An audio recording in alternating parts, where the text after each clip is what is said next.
đăng ký kênh để nhận được thông báo về video mới nhất và nhanh nhất. Sở Kiều truyện 2 gây thất vọng khi mắc 3 vấn đề lớn, khiến khán giả phản ứng tiêu cực. Nghi vấn phía Triệu Lệ Dĩnh và đoàn phim Sở Kiều truyện 2 không thuận hòa. Sau nhiều năm chờ đợi, phần tiếp theo của Sở Kiều truyện mang tên Băng Hồ Trọng Sinh do Lý Quân Nhuệ và Hoàng Dương Điềm Điềm đóng chính đã chính thức lên sóng. Tuy nhiên, trái với kỳ vọng ban đầu, bộ phim nhanh chóng rơi vào tình trạng elef vs cả về tỷ suất người xem lẫn danh tiếng, khi bị đánh giá kém xa phần trước do Triệu Lệ Dĩnh và Lâm Canh Tân từng tạo nên cơn sốt. Ngay khi phát sóng, Băng Hồ Trọng Sinh đã không thể cạnh tranh với nhiều dự án cùng thời điểm như Nguyệt Lân ỷ kỷ, có Cúc Tịnh Y, Trần Đô Linh, Tăng Thuấn Hy, hay Bạch Nhật Đề Đăng do Địch Lệ Nhiệt Ba và Trần Phi Vũ đóng chính. Thậm chí, việc phần 2 gây thất vọng còn vô tình khiến khán giả quay lại xem lại bản gốc, giúp Sở Kiều truyện năm 2017 bất ngờ bị hồi sinh trên các bảng xếp hạng. Lý do đầu tiên đến từ diễn xuất của nữ chính. Vai Sở Kiều do Hoàng Dương Điềm Điềm đảm nhận bị nhận xét là thiếu chiều sâu, biểu cảm đơn điệu. Ngoại hình trẻ trung của cô cũng khiến khán giả khó cảm nhận được khí chất mạnh mẽ,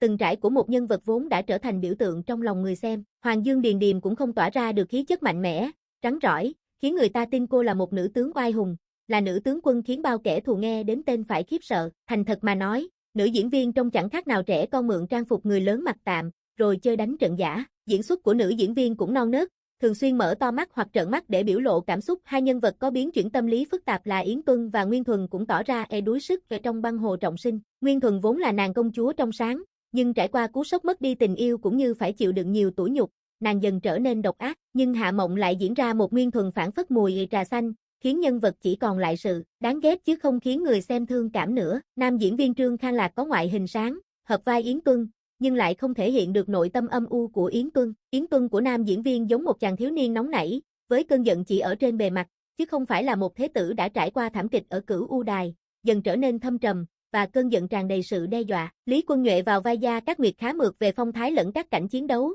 nhưng anh có vẻ ngoài thư sinh hơn ấn tượng của khán giả về Gia Cát Nguyệt. Thời lượng lên hình của Lý Quân Nhuệ cũng khá ít ỏi dù là nam chính. Thứ hai là sự thay đổi đáng kể về kịch bản. Nếu như ở phần trước, Sở Kiều là hình tượng đại diện cho lý tưởng giải phóng nô lệ, mang nặng tinh thần gia quốc, thì sang phần 2, nhân vật lại bị xoay chuyển theo hướng thiên về tình cảm cá nhân và trả thù. Việc lạm dụng yếu tố tình yêu và những mối quan hệ phức tạp khiến câu chuyện mất đi chiều sâu vốn có, làm giảm sức nặng của tuyến nội dung chính. Cuối cùng là cách xử lý hình ảnh và nhịp phim. Một số phân đoạn, đặc biệt là cảnh ngược tâm của nhân vật Thuần Nhi, do Hạ Mộng thủ vai, bị lạm dụng quay chậm và nhạt nền, tạo cảm giác lãng mạn hóa không cần thiết, thậm chí gây phản cảm với người xem. Điều đáng chú ý là sự thất bại của Băng Hồ Trọng Sinh lại vô tình tạo hiệu ứng ngược. Bản phim Sở Kiều truyện không hẳn xuất sắc về bối cảnh hay chế tác, nhưng ngoài dàn diễn viên đã thể hiện rất tốt nhân vật của mình, phim cũng thành công khi mang đến cảm giác giằng xé thời loạn thế. Do đó, khi các nhân vật bị buộc phải đưa ra những lựa chọn, đứng trước nhân tính, người xem có thể oán trách nhưng đồng thời cũng có thể thấy thương cảm cho họ. Và giữa binh biến,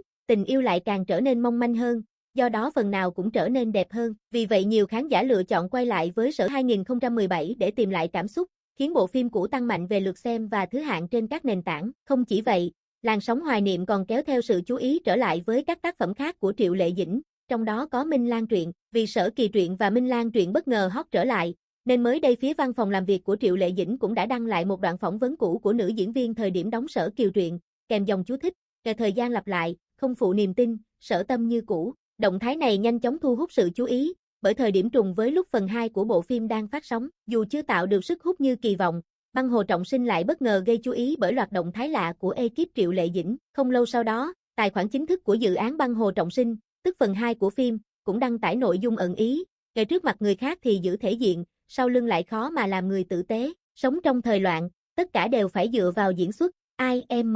Chẳng có hai bộ mặt. Bài đăng này sau đó đã bị xóa, càng làm dấy lên nghi vấn đáp trả gây qua lại. Trên các diễn đàn, nhiều ý kiến cho rằng hai bên đang có động thái đáp trả lẫn nhau. Một số bình luận nhận định, việc nhắc lại hình ảnh cũ của Triệu Lệ Dĩnh vô tình tạo áp lực so sánh lên phiên bản mới, trong khi ekip phần 2 bị cho là phản ứng thiếu kiềm chế. Tranh cãi càng trở nên gay gắt khi chất lượng Sở Kiều truyện 2 chưa thuyết phục khán giả. Ngay từ những tập đầu, nhân vật nữ chính bị nhận xét thiếu khí chất của một nữ tướng từng trải, từ ngoại hình, thần thái đến diễn xuất đều bị cho là chưa đủ trọng lượng để gánh vai diễn nặng ký. Trong khi đó, phiên bản năm 2017 ghi dấu ấn mạnh nhờ màn thể hiện của Triệu Lệ Dĩnh. Nữ diễn viên từng giảm cân, hạn chế đóng thế và chấp nhận tạo hình không trau chuốt để giữ sự chân thực cho nhân vật. Chính sự đầu tư này giúp vai Sở Kiều trở thành một trong những hình tượng nữ chính tiêu biểu của màn ảnh Hoa ngữ. Cái bóng quá lớn từ phần trước khiến phần 2 khó tránh khỏi so sánh. Nhiều khán giả cho rằng, ekip đã vội vàng trong khâu casting, khi lựa chọn gương mặt trẻ, thiếu kinh nghiệm cho vai diễn đòi hỏi chiều sâu nội tâm và trải nghiệm.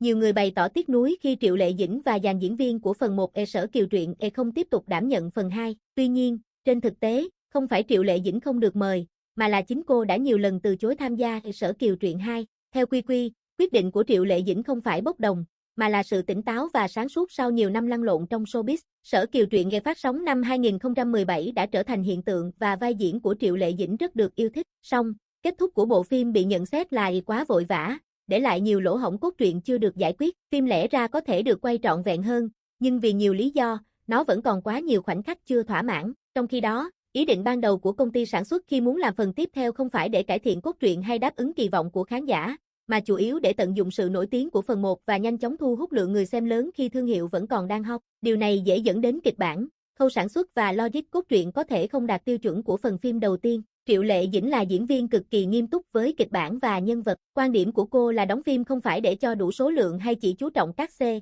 mà tác phẩm đó phải xứng đáng với bản thân và khán giả. Cô hiểu rõ phần 2 khó có thể đạt chất lượng như phần 1, nếu cố tham gia chỉ khiến nhân vật kinh điển do mình tạo dựng bị phá hỏng, biến Sở Kiều từ một nhân vật được yêu mến trở thành công cụ bị khai thác thương mại. Bản thân Triệu Lệ Dĩnh là một fan cuồng nhiệt của Sở Kiều, thậm chí đã đọc toàn bộ cuốn tiểu thuyết gốc, nhưng khi chuyển thể thành phim, công ty sản xuất liên tục thêm vào những nội dung không cần thiết, và các nhà đầu tư lại thúc giục PH hành phim trực tuyến.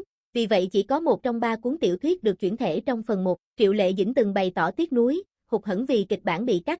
Cuộc đời trọn vẹn của Sở Kiều mới là điều lay động lòng người nhất. Phải đến phần 3, bạn mới thực sự cảm nhận được cô ấy mạnh mẽ đến mức nào, và nhân vật này gây chấn động ra sao. Thực tế, phần đầu của Sở Kiều Truyện từng đạt thành tích ấn tượng với hàng trăm tỷ lượt xem và trở thành một trong những tượng đài của dòng phim cổ trang. Tuy nhiên, câu chuyện khi đó chưa được kể trọn vẹn, để lại nhiều tiếc nuối cho khán giả. Sự trở lại sau gần 1 thập kỷ vì thế được kỳ vọng sẽ khắc phục cái kết dang dở, nhưng kết quả lại không như mong đợi. Từ kỳ vọng lớn đến thất vọng rõ rệt, Băng Hồ Trọng Sinh cho thấy việc tiếp nối một tác phẩm kinh điển không chỉ cần danh tiếng sẵn có, mà còn đòi hỏi sự đầu tư nghiêm túc về kịch bản, diễn xuất và cách kể chuyện.